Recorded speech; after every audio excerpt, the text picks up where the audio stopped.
So, ito yung isang ibon natin na sasalang sa picture taking ng ending birds natin mga kalapatids. Ayan. So checkered imbrek hen. Ayan. Kapwestuin lang natin yan doon. Ayan, oh. Sige. Oh, ayan. Tapos pipicturean na natin yan. Gagawa natin ng pigeon ID.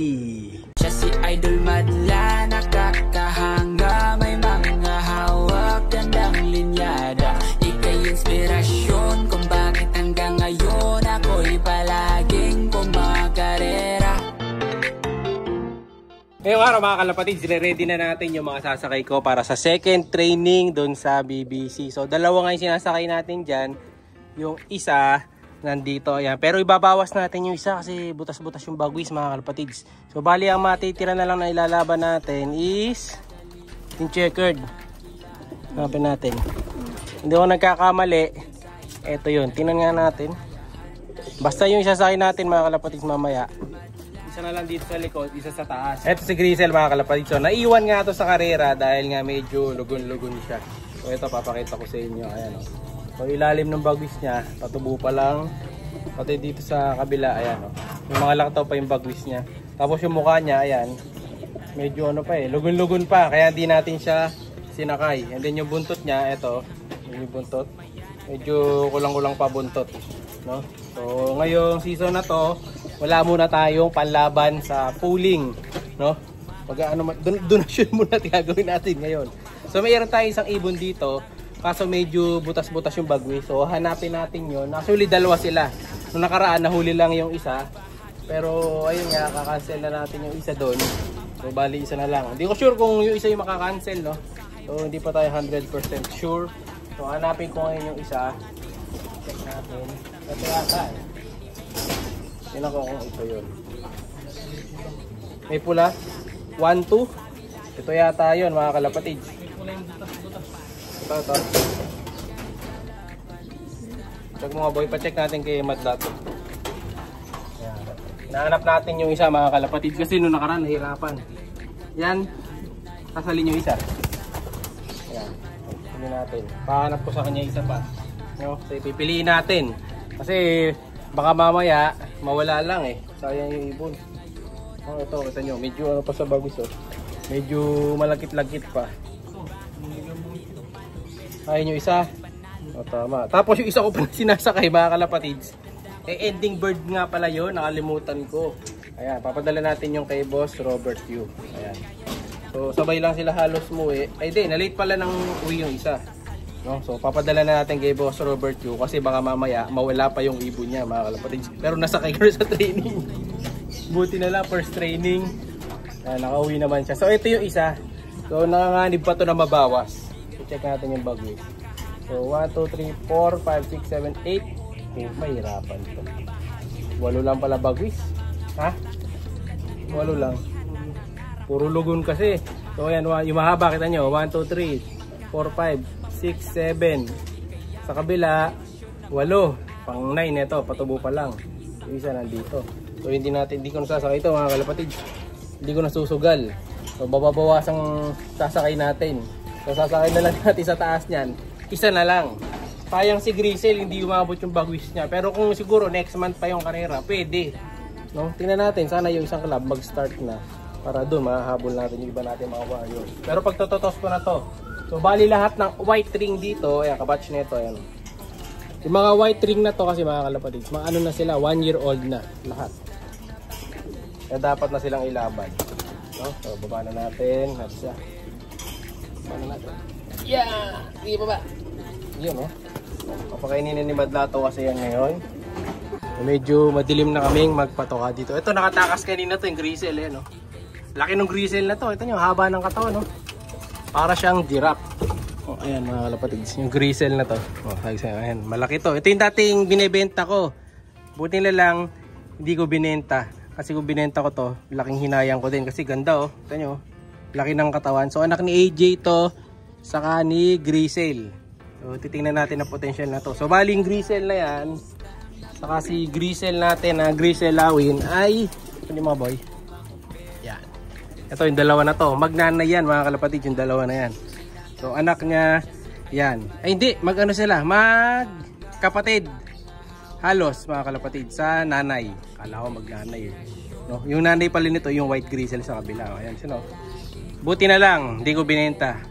No? So ayan, no? Laki, oh. So kita nyo, si ano kasi, saktong size lang to, normal size lang. Ito medyo large size to. Bata pa to mga kalapatids. Matagal nang rumuronda rin to. So susun, pag-agis ko na lahat yan. So papatunga mo na si Matdato. Kainin mo na, boy. Dahil gagabi na, mamaya magsasakay na kami. Kasi usually nagsasakay kami dito sa club. Minsan 6, minsan 7, depende. Ayan, kakain na sila. Pakainin muna natin, ha. Panurin nyo.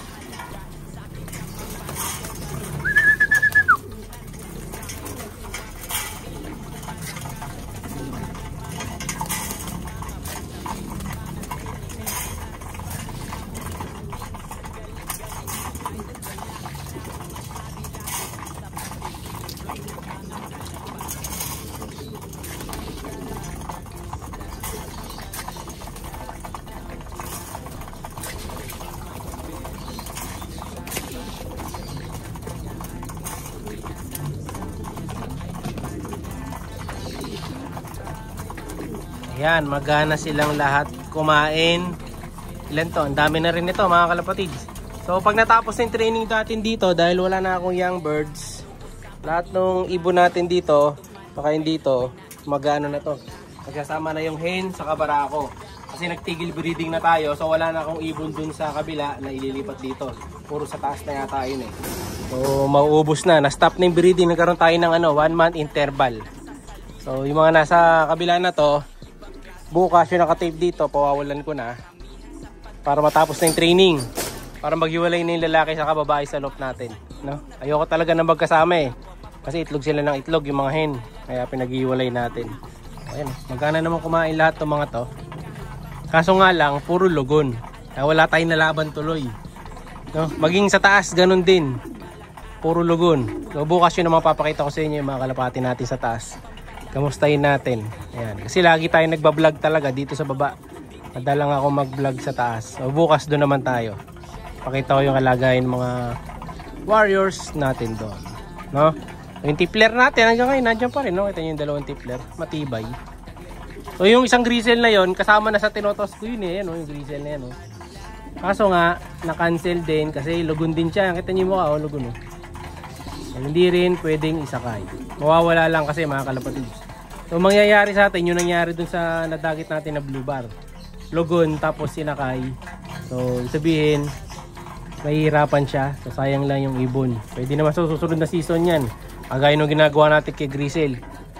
Pag hindi pwede, hindi natin pinipilit, marami pa namang susunod na pagkakataon.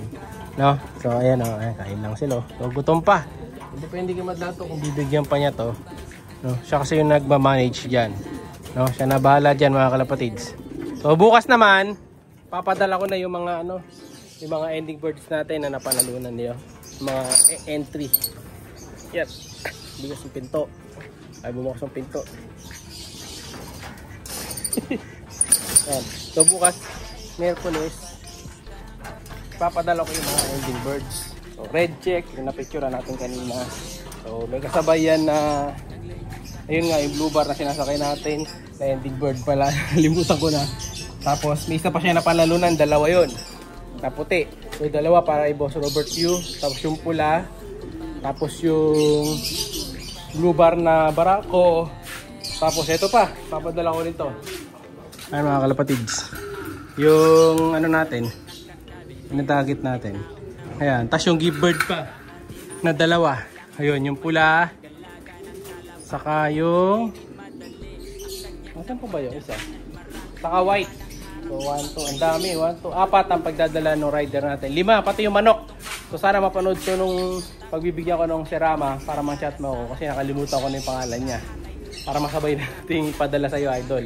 No? Comment ka dito or message mo ako para makita ko agad. So yun na muna mga kalapatids para sa araw na to. Ayan, nakabilag tayo ng mga ganyan dahil makulimlim na naman. No? So good luck sa mga sasali sa ending natin. Meron pa tayo pa ending, PM lang kayo. Weekly yan, 120 free shipping. Alam nyo na, sali na. 1, 2, 3, bye! Siya'y kalapatistang napakagaling na kinakilala.